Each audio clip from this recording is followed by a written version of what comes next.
ఇప్పుడున్న పలానా ఇక్కడ ఖాళీ చేసి వెళ్ళిపోతున్నారు గదా సార్. సో, వాళ్ళు ఉండడానికి ఇల్లు, పశువుల పాక అలాగే కొంత ల్యాండ్ ఫార్మింగ్ గూడా చేసున్నారు. అవును.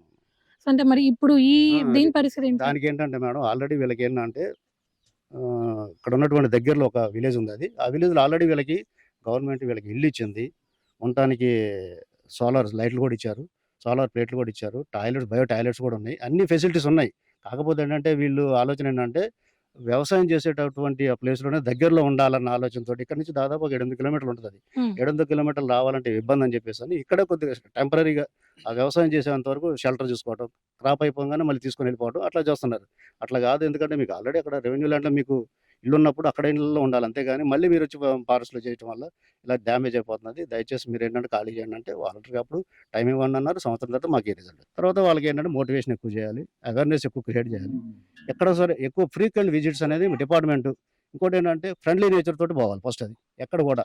తర్వాత ఇంకోటేంటంటే ఆ విలేజెస్‌లో గూడా వాళ్ళకేదైనా మినిమమ్ నీడ్స్ ఏదైనా ఫెసిలిటీస్ మా డిపార్ట్‌మెంట్ నుంచి ఏదైనా సపోర్ట్ ఏమైనా కావాలన్నా కూడా వాళ్ళతోటి ఇంటరాక్ట్ అయ్యి మినిమమ్ నీడ్స్ అది. ఏదో ప్రొవైడ్ చేయటం గాని, ఏదైనా సంథింగ్ ఏదైనా హెల్త్ బాగోకపోతే మెడిసిన్స్ గాని, అలాంటి మీరు చేయకపోయినా ఏదైనా ఎవరిదైనా సపోర్ట్ తీసుకొని, వాళ్ళు చేసిన వాళ్ళు కొంత కన్వే అవుతారు. డిపార్ట్‌మెంట్ కూడా సపోర్ట్ ఇవ్వడానికి అవకాశం ఉంటుంది.